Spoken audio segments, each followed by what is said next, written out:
राजधानी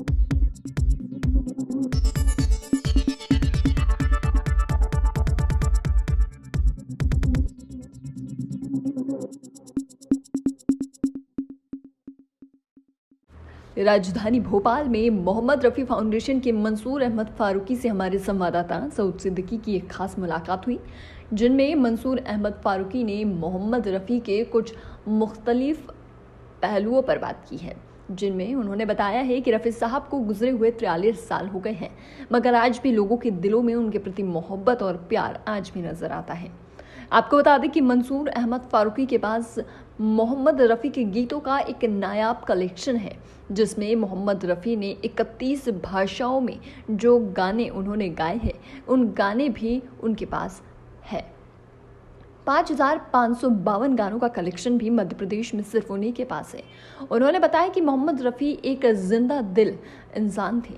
आपको बता दें कि मंसूर अहमद फारूकी ने अपने घर का नाम रफ़ी मेंशन रखा है और उन्होंने अपने एक बच्चे का नाम भी मोहम्मद रफ़ी रखा है।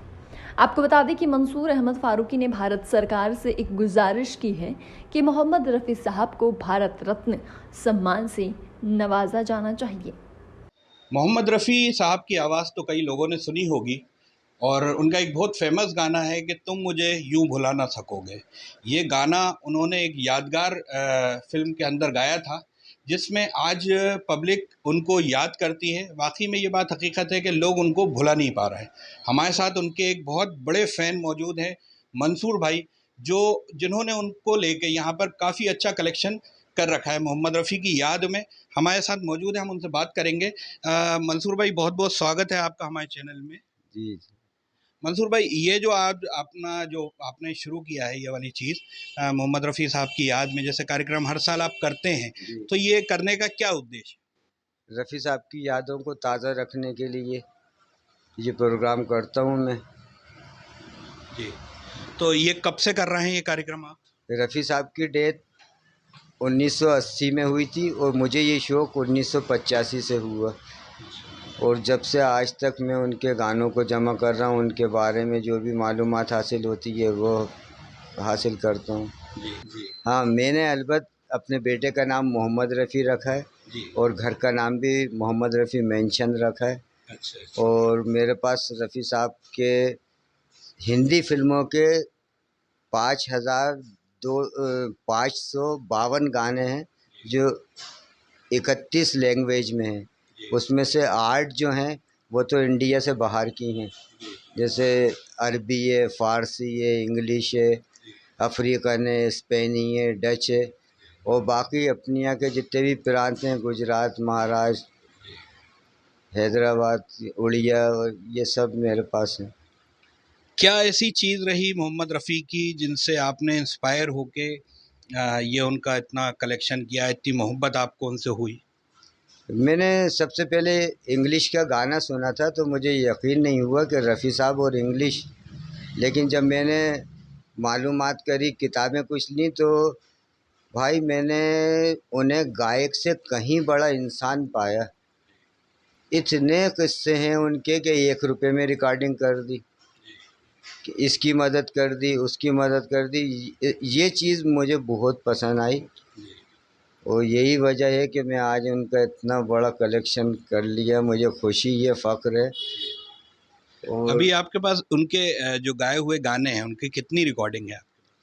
मेरे पास 5,552 गाने हैं जो 31 लैंग्वेज में हैं। हिंदी फिल्मों के हैं 4,900, और बाकी फिर प्राइवेट गज़लें हैं।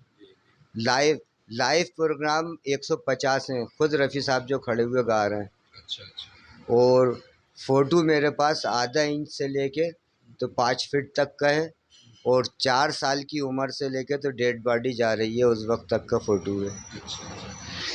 रफ़ी साहब को इस दुनिया से गुजरे हुए तकरीबन 43 साल हो चुके हैं। आज भी लोगों के दिलों में उनके लिए उतनी ही मोहब्बत है। उसको लेके क्या कहेंगे आप?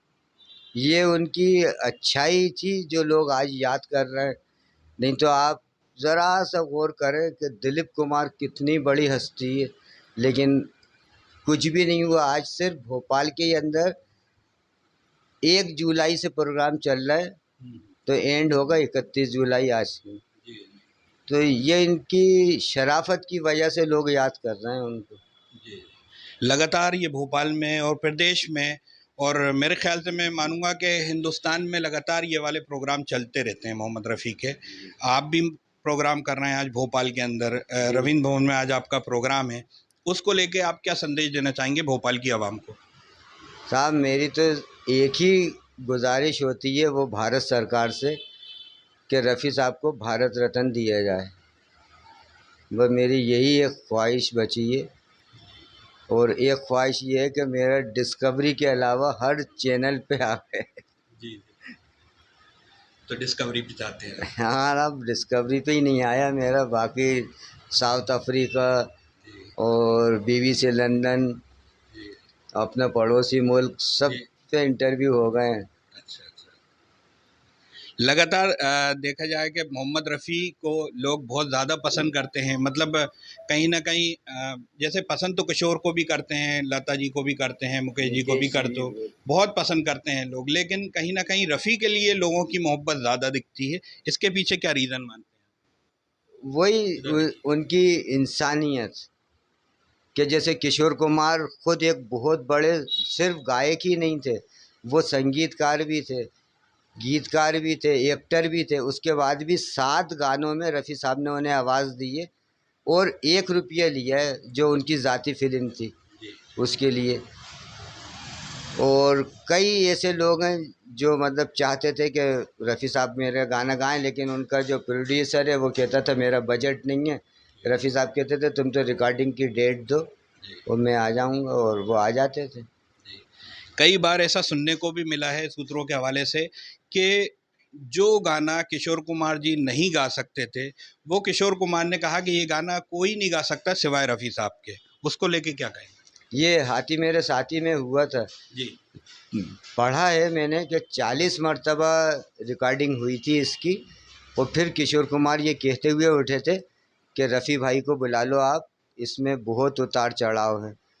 और रफ़ी साहब ने ज़रा भी बुरा नहीं माना था कि पहले मुझसे क्यों नहीं कहा गया, लेकिन वो आए और गा के चले गए, वो बड़ा इजी गा गए। एक गाना उनका और है, जंजीर फिल्म का एक गाना है जिसमें रफ़ी साहब ने तो जी वो गाना है, उसमें रफ़ी साहब ने अपना 100% दिया, लेकिन कहीं ना कहीं लता जी उससे अपने गाने से मुतमईन नहीं थी। उन्होंने कहा कि हम फिर से दोबारा इस गाने को शूट करना चाहते हैं, लेकिन क्योंकि प्रोड्यूसर और म्यूज़िक डायरेक्टर जो थे वो रफ़ी साहब को लेके था कि पता नहीं रफ़ी साहब गाएंगे नहीं गाएंगे, लेकिन उन्होंने इस गाने को कंप्लीट किया। उसको लेके आप क्या कहेंगे? इसकी एक बड़ी लंबी कहानी है। ये रमज़ानों के दिन थे और रफ़ी साहब का रोज़ा था, और लता जी 5 मरतबा रीटेक करवा चुकी थी, और ये इन्होंने ये कहते हुए उठ गए कि हो गया फाइनल, और लता चाह रही थी एक बार और होए, लेकिन रफ़ी साहब स्टूडियो के बाहर आ गए।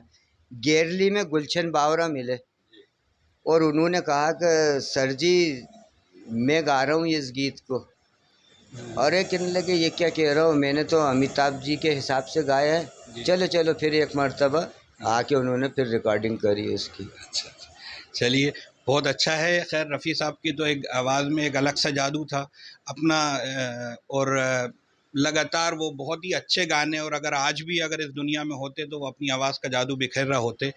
आज का जो प्रोग्राम है आपका, उस प्रोग्राम को लेके आप बताइए कि कहाँ पर है और कितने बजे से है? ये नवंकुर संस्था है, वो करवा रही है रविंद्र भवन बड़ा वाला जो है उसमें, और बॉम्बे से आ रहे हैं गाने वाले, और मैं यहाँ पर 2 बजे 6 लोगों का सम्मान रख रहा हूँ। उसमें डॉक्टर अशोक जैन है और झूमर वाले जो हैं वो हैं। तो इस तरह से ये 2 बजे यहाँ प्रोग्राम होगा। मतलब और पब्लिक से आप चाहते हैं कि वहाँ पहुँचे पब्लिक?